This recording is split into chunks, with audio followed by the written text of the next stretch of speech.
Hello everyone, welcome back. Today we're going to be talking about what is the likelihood of World War III. Okay, and when we're talking about World War III, we're talking about nuclear World War III. Okay, so this isn't the first time I'm hearing about this. I mean, I was in grammar school in the early 1980s, where this stuff would come up a lot in the news.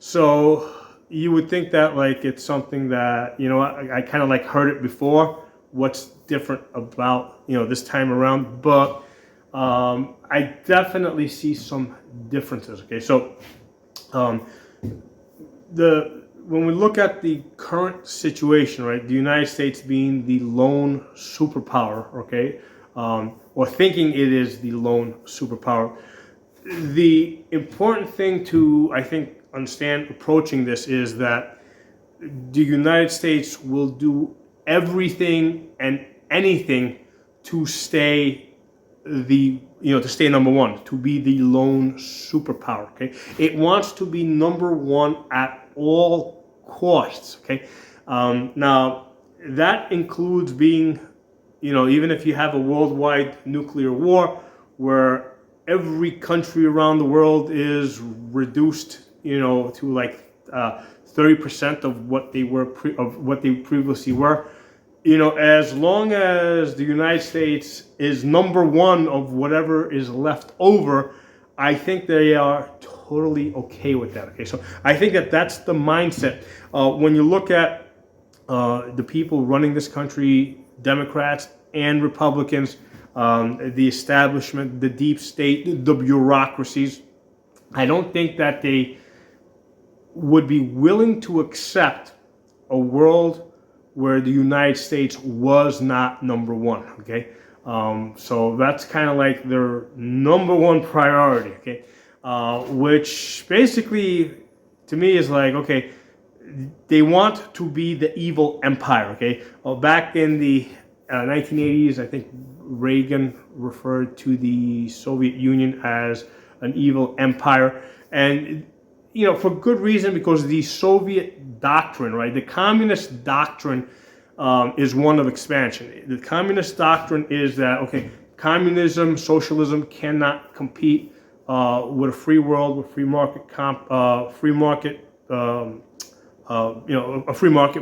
society. It cannot exist in a society where people can say whatever they want, do whatever they want, not be dependent on government. Okay, so so Marxist philosophy, right, going all the way back to Karl Marx, is kind of dependent, right, on the whole world becoming Marxist. Okay, because if the entire world is not Marxist, people are going to basically not want to participate in that. They're going to want to go over to the other side. So in a Marxist world, in a socialist world, there is no room for competition. Okay, well, the tables have flipped here. Okay, the United States wants to be dominant. It wants everyone on the U.S. dollar. Okay, and they don't want anyone in the world to have an alternative. Okay, so when we look at the current situation, right now, with you've got Russia, China, India, Brazil,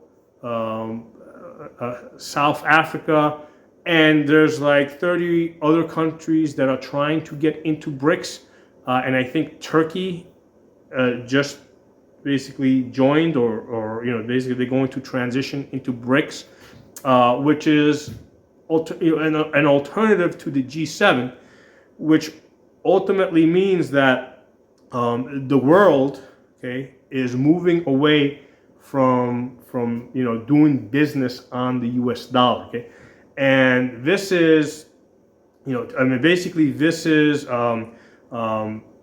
this is an existential threat, right? I mean, I know a lot of times people use the word existential, very loosely, but the United States cannot function the way it functions now. Okay, it cannot continue to exist in its current form if it is if it doesn't have the U.S. dominant around the world, okay, the U.S. dollar dominant around the world, okay, that's what it's dependent on. That is its primary weapon, its primary control tool, okay, and BRICS is a real threat to that, and I think that the United States is not going to stand for that. I mean, they will do everything in their power to provoke war, okay, to break down this BRICS, okay, and I'm not saying that the BRICS nations aren't going to try and counter it or going to come up with ingenious ways to fight back against it.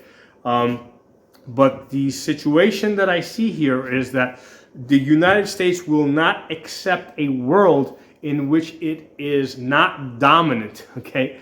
And likewise, the rest of the world, the BRICS nations, right? You know, China, India, Russia, Turkey now, they are no longer willing to accept a world where the United States is dominant. Okay, so these two sides are going to clash, and they're going to clash hard. Okay, and like I said, the United States is not backing down from this. Now, the United States, the way I see it, has no choice. Okay, if it wants to continue, to be the United States as it's become, it has to, it has to destroy BRICS. It has to destroy any alternative that's available to the rest of the world, right? In order to keep everyone on the U.S. dollar. So what we're going to do is let's take a step back here and look at the current situation with the U.S. dollar around the world. Okay, so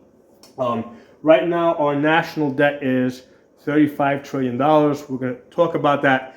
It's basically a number that just represents how much the U.S. dollar has been diluted around the world. Okay, we're gonna go into some details. I want to kind of give you guys the headline first, the important stuff. Okay, so the total U.S. dollars around the world, right, in all the banks, right, total U.S. dollars, electronic money, right, that's around the world is 25 trillion. Now I am rounding off here to the closest trillion, more or less. So 25 trillion. Okay, the total debt in U.S. dollars around the world. So this is, like, let's say banks, institutions that have lent out money in U.S. dollars in banks around the world, okay, is 75 trillion. Okay, so there's a total of $25 trillion in total U.S. dollars around the world to pay a total of $75 trillion in debt. Okay, so obviously there's a lot more debt than U.S. dollars exist to pay that debt. So right away there's an issue there. Okay, so by itself this isn't that much of an issue. What is an issue is, of the $75 trillion total debt, the United States is 35 trillion of that. Okay, and again, this is representative of how much they have diluted the money. So the world is looking at this and they're seeing, because of these ratios here, that the United States is obviously printing money. So the United States has no productivity, right? We don't produce anything, okay, in large volume. Okay, so when we look at the world's ship production, China produces 50% of the world's ships right now. Okay, the United States produces 0.13% of the world's ships. So for every 1,000 ships that China produces by tonnage, the United States produces just 10 ships. Okay, so the United States has no production. Okay, now this also means that the United States has no war capacity either. Okay, other than the nuclear weapons. Okay, because here's the thing: if you have a war, machines get destroyed, they have to be replaced. And the reason why the United States was somewhat successful in World War II, okay, is because they were able to outproduce Japan and Germany. Okay, but now through two means, right? Number one, they had the factories, they had production here in the United States, and number two, the factories in those other places in the world were being destroyed. Okay, so the United States, had production right? And it had the ability to produce war machines, which gave it a huge war capability. So when we look at China producing 50% of the world ships, and you might say, hey, those are cargo ships, but those can easily, that production can easily be transitioned into war productivity, right? They can stop producing cargo ships, or they can convert those cargo ships into warships the same way the United States did during World War II, right? They turned their civilian industrial capacity into war capacity, okay? So it took the United States, like a year, 2 years to make that transition. So China has that same ability. It's a lot easier for China to go from, 1,000 cargo ships a year to 1,000 warships per year than it is, let's say, for the United States to go from 10 ships a year to go to 20 ships a year, or 30, or it's a lot harder for the United States to increase its productivity of war material. Okay, so the United States has no production, it has no war machine producing capability. Okay, basically it has the army that it has, and that's what it's stuck with. Okay. Which is heavily dependent on air power, GPS, satellites, which are things that can be targeted. And again, if you don't have the productivity, you don't have the production, it's hard to replace those things. So if the United States doesn't have like civilian production, they don't have war production, right? War machines. What does the United States have? Well, they have the ability to print money. Okay. So that is the number one thing that the United States has had. They've been able to get the entire world on the US dollar. So what that means is they can tax the world, right? Because every time the United States electronically prints money, what they're doing is they're diluting the value of the existing money, okay? And what that means is that because anytime the government reduces the buying power of your money, they're taxing you, okay? So when the United States reduces the buying power of money around the world through money dilution, they are taxing the world, okay? And that is like one of the key elements that have made the United States a superpower, their ability to tax the world, okay? To the tune of $35 trillion, because that represents how much money has been electronically printed. And that is like 46% of the total debt out there in the world, okay? So the world has caught on that the United States is printing money. And this is not, the United States really doesn't have debt, right? Because basically who is this debt to? They owe themselves money. So this debt will never get paid back. Every 100 days now with interest, $1 trillion is being added to this national debt. So again, it is a meaningless number. The only thing that's happening here is the world has become aware that the United States is printing money electronically, thus taxing them, and the world has decided that they don't want to be taxed anymore. So hence you got this BRICS alliance where the world is now, making efforts to move away from the US dollar. So this is an existential threat to the United States because, again, they got no production. They don't have the ability to really mass produce war machines anymore, right? Other than the nuclear missiles that they already have, okay? And the only weapon that they have other than the nuclear missiles is the dollar that's floating, that the whole world is dependent on. And the world is saying, we don't want your dollar anymore. So what happens if the world abandons the US dollar, right? Let's say they start doing business in other currencies. The US dollar is going to start losing value around the world. That money is going to start flooding back into the United States. So we're going to have extreme inflation here in the United States. We're looking at the collapse of the United States economically, okay, which is going to mean a total collapse. So when you look at this scenario, what option, like logically speaking, right? What option does the United States have? Okay, do they want to go back to not being a superpower, right? Are Democrats willing to accept that? Are Republicans willing to accept that? I don't think so. Okay, I think that they will do everything, including provoke World War III, to basically to stay number one, to stay the sole remaining nuclear power. Now, this is a threat to every country, because if you have a situation where the United States and Russia, let's say, go to war, right, and they start launching nuclear weapons at each other, and remember, I mean, it doesn't matter, because a lot of times people question, well, how many nuclear weapons does Russia have? I mean, they don't need to land 1,000. They just need to land 20 or 30 of them here, okay? That would basically completely destabilize the United States.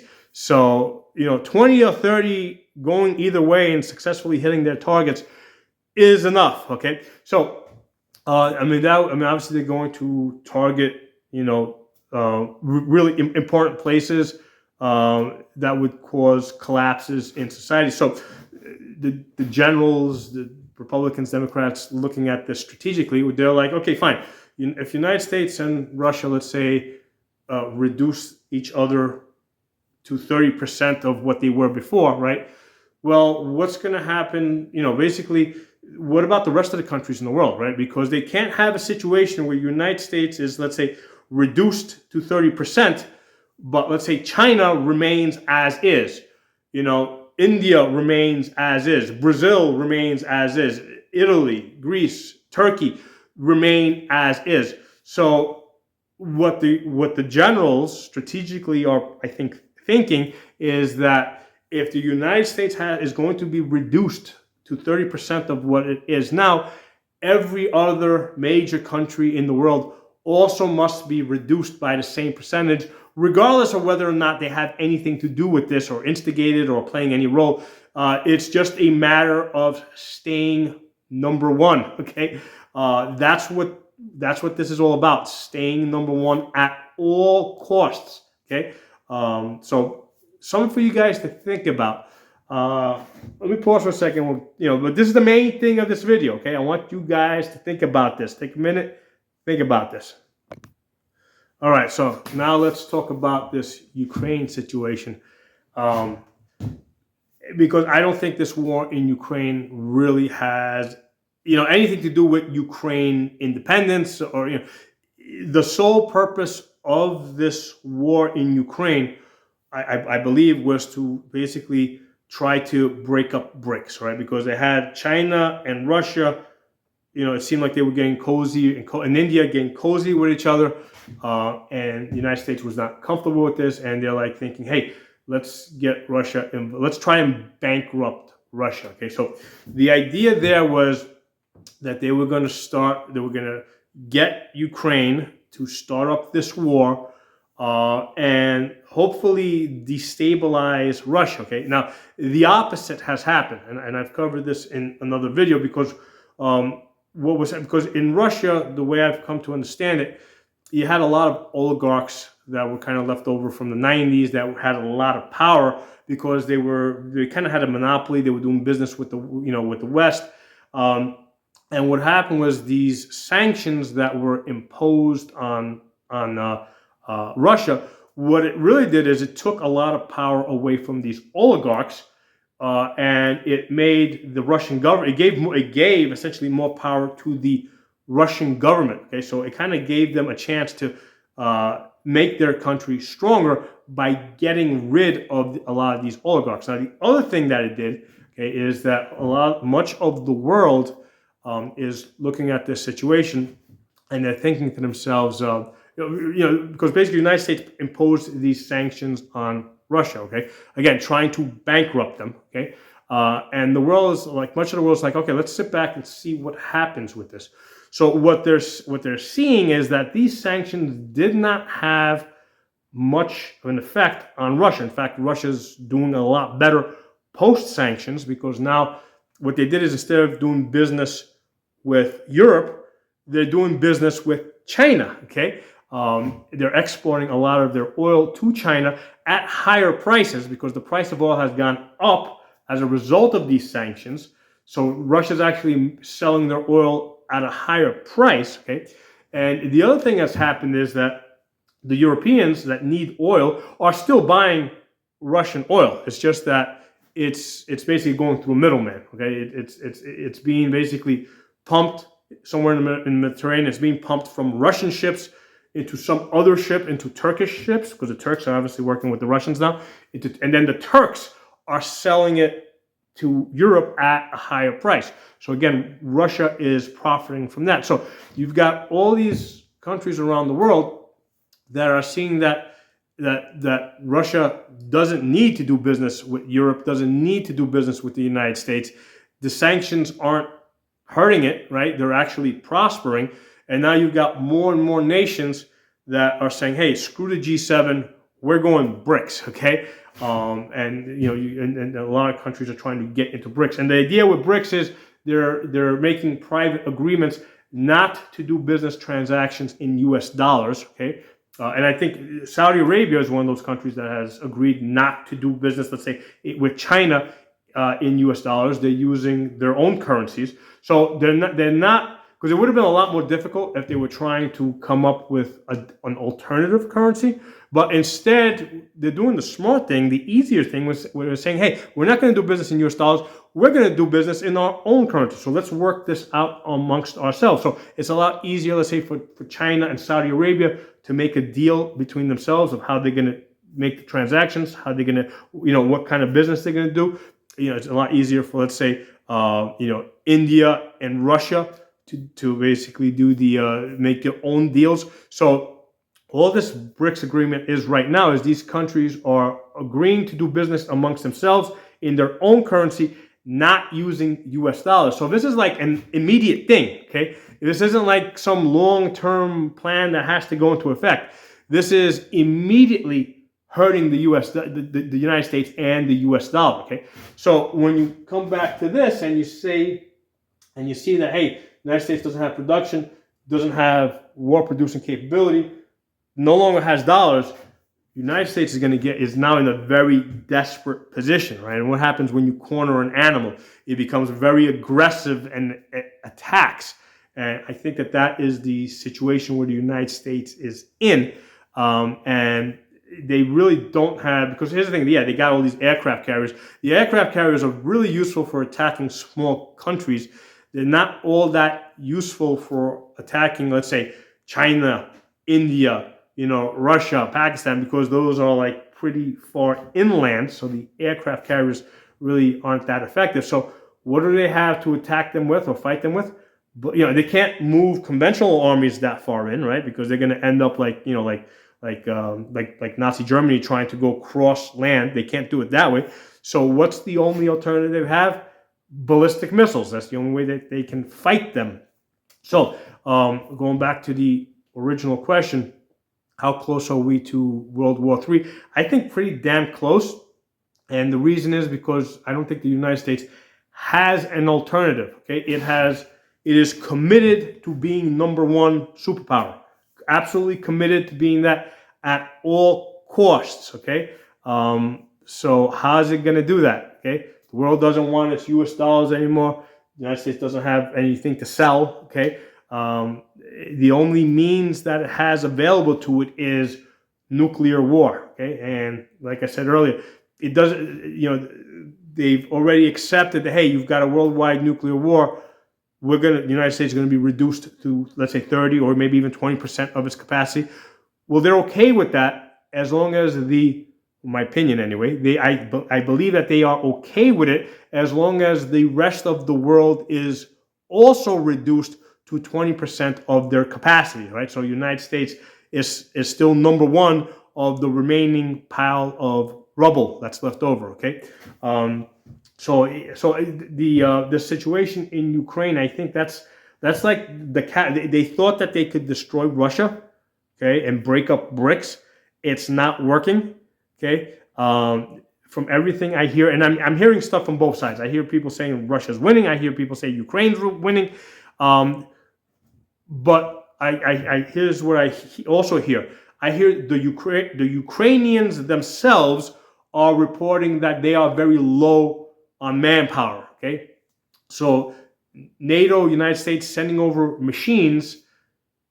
war machines that nobody can operate is not very useful. Okay, so they have a manpower capability, and the nature of the idea with the United States had is that they were going to move warfare to a highly technical level that they thought that only the type of warfare that they thought only the United States could do, right? Because it takes a long time to train people on fighter jets and computerized tanks and stuff like that. So now this is actually working against them, because you got now even if you recruit additional people in Ukraine, right? It takes too long to train them on this highly technical equipment. Okay, so the technology is actually working against them, and it's also very expensive, because what's happening is the Russians are sending over $500 drones. The United States is trying to shoot them down with $1 million missiles. So economically, you're gonna run out of $1 million missiles before you run out of $500 drones, right? So they've already run out of the missiles, and the drones keep coming. Okay, so they're losing on that end. Now, as far as manpower, from what I'm hearing is the Russians, aside from using their own population, right, are also hiring mercenaries from China, India, Pakistan. So they've got like a couple of billion people over there to also hire to fight for them. Okay, the Ukrainians don't have that capability. They would have to go to Europe, and the Europeans, they might be willing to vocally support them. I don't think that they're actually willing to go and die for them, okay, or die for the United States. So it's a lot easier for the Russians to hire Chinese, Indians, Pakistanis, to go out into the front lines. So manpower-wise, Russia definitely has the advantage there. Okay, so it's obviously, if they can't win manpower-wise, how's the United States going to win this war, right, and stay number one? By default, it has to go nuclear. It has to. There's no other way they can stay number one. And like normally you would say, why would like, who wants to live in the world like that? You understand the generals and the U.S. War industry, Republicans, Democrats, at the high levels, they think very differently, right? Because their families are going to get to the bunkers when they need to get to the bunkers, right? So that's a price that they are willing to pay. Okay, so there's something for you guys to think about. Okay, so let's take a short pause on that and think about it. Okay, so what I want to do now is I want to talk a little bit about the monetary system, how it works. I've covered this on other videos, but I want to cover this again. How it works, how we kind of got ourselves into this situation, what are the possibilities. And again, the possibilities I see is one option, but let's look at it. So the way our monetary system works is we have what we call, it's supposed to be an asset-based system. Okay, so when you go to get a mortgage on your house or you finance a car, okay, the bank takes the deed to your house or the title to your car, okay, and they create money, okay, locally, like your local bank is able to do that. So this is no different than if you have a gold mine. You mine gold, you bring the gold to the bank, and the bank creates money off of that gold. Okay, so most people don't have access to gold mines, right? So instead of using gold, we use other assets to create money. So that system would work fine on its own, as an asset-based system, if the government had not corrupted it by creating money without assets. So when the government wants to create money, they don't put up collateral, right? What they do is they basically give themselves an IOU, right? So they create money, and then they raise this debt number, to kind of balance their balance sheet, to make it seem like there's actually something happening here besides just creating money nilly-willy.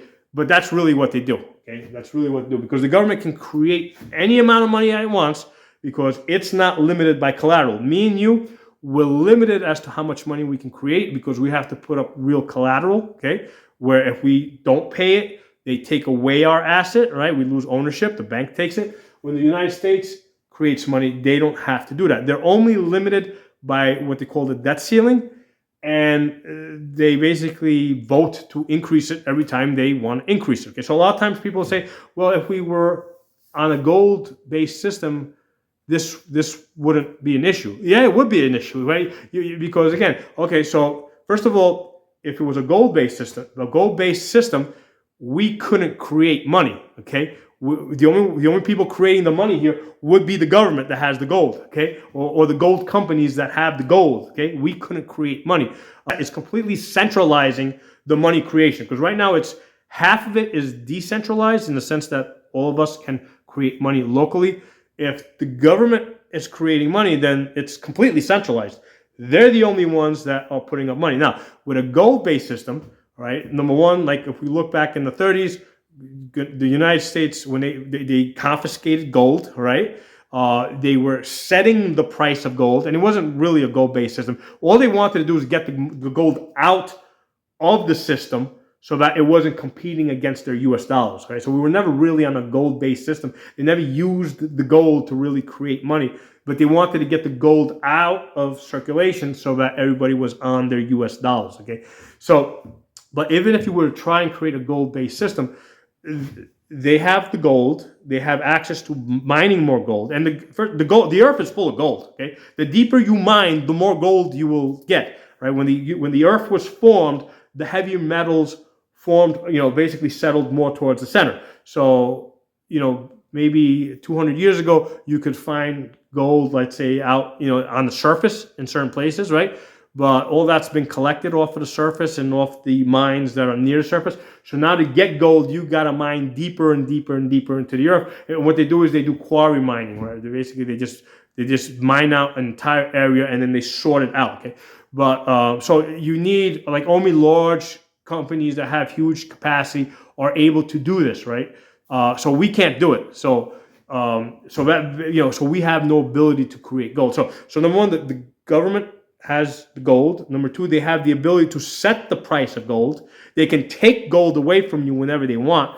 And then you get into issues that, like, they can, what's the ratio going to be, right? Because keep in mind that, like, there's supposed to be gold in the Federal Reserve banks, but they won't anybody. It hasn't been audited, I think, since like the 50s or the 60s. Okay, so having a gold-based system that you can't even audit, or don't know what they have, you can't participate in the price creation. They can vote, right? The Congress, the Republicans and Democrats can vote to change the ratios to whatever they want. Okay, it doesn't change the system. Okay, it's the same thing basically. It's just it would just have a different label on top of it. Okay, so the point there is that you can't fix this system just by tweaking it a little bit and saying that, okay, it's not going to be gold-based instead of mortgage-based, because they're willing to cheat it. Okay, so if they're willing to cheat it, you're not going to fix it by tweaking it, legally speaking, right? So I went completely off. Hold on for a second. Okay, back on track now. Okay, so we create money by putting up assets. The government creates money out of thin air. They don't put up assets. They just increase this balance sheet number here called, national debt. It's never gonna get paid back. And this number is so big. I tell people a million seconds is a week. A billion seconds is 31 years. A trillion seconds is 31,000 years. Okay, so the number trillion is a tremendous number. There's nobody that the United States could actually borrow $1 trillion from, except, basically they just create it electronically on the computer, diluting the existing, money. Okay, so the United States, looking at this situation, is perfectly comfortable with the situation, right? Because they're like, okay, anytime we need money, we're just going to print it up, dilute the existing money, and as long as everybody around the world is on our dollars, it doesn't make a difference. It doesn't matter if that's 35 trillion, the national debt goes up to 100 trillion, national debt goes up to a gazillion, right? It doesn't make a difference, right, what the national debt number is, because essentially the United States, through this national debt, is just able to create money to pay whatever it wants, okay? And this actually empowers the government, because the way, if we go back to this situation here, there's $25 trillion in the whole world right now, right? But the total world debt is $75 trillion. So the way this system works, it's set up as a Ponzi scheme, okay? So let's go back to the mortgage analysis.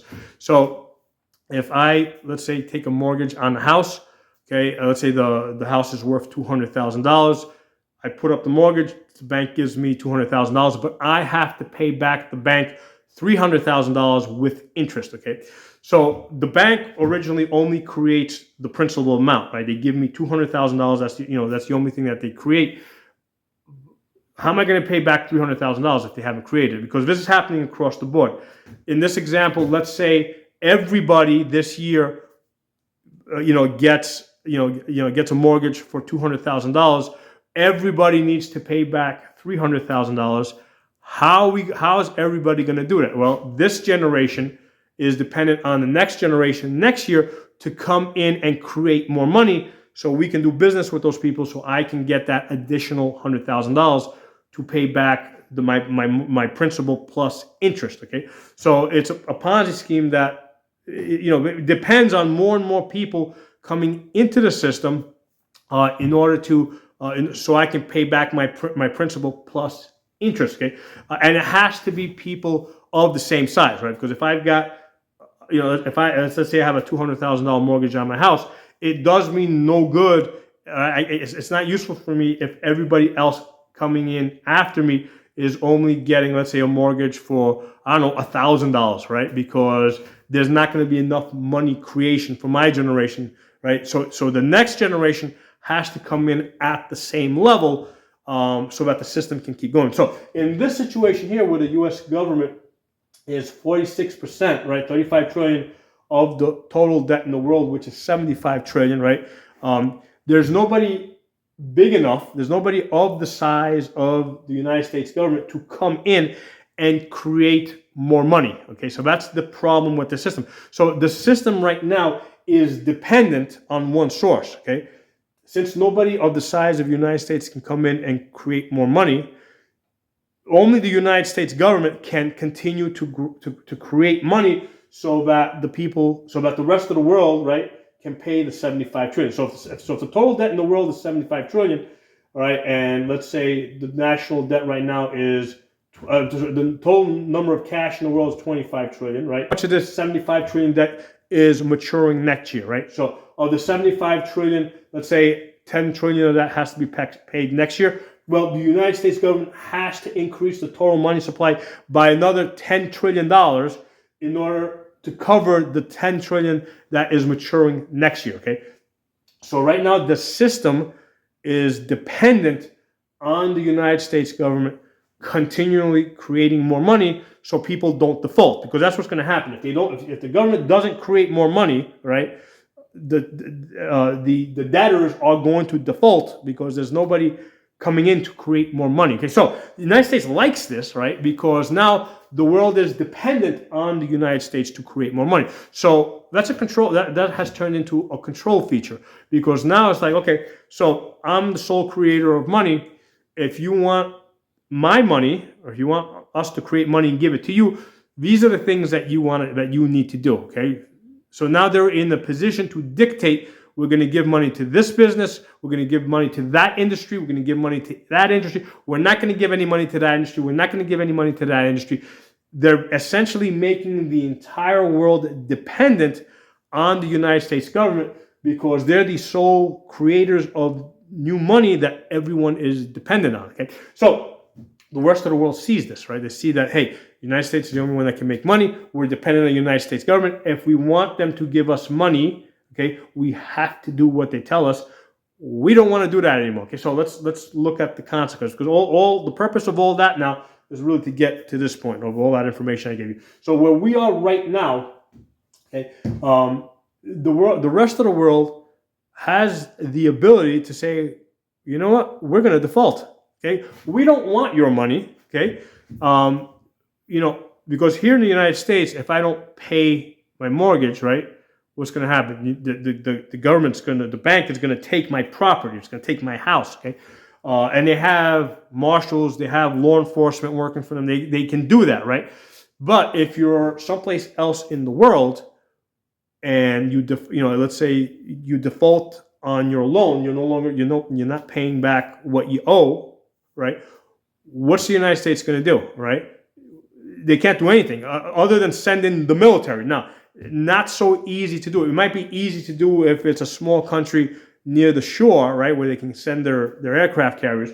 But if you're in the middle of Europe, if you're in the middle of Asia, not so easy to go there and take your property. Okay, so this is a real threat from the perspective of the United States, because if the rest of the world decides that they're going to start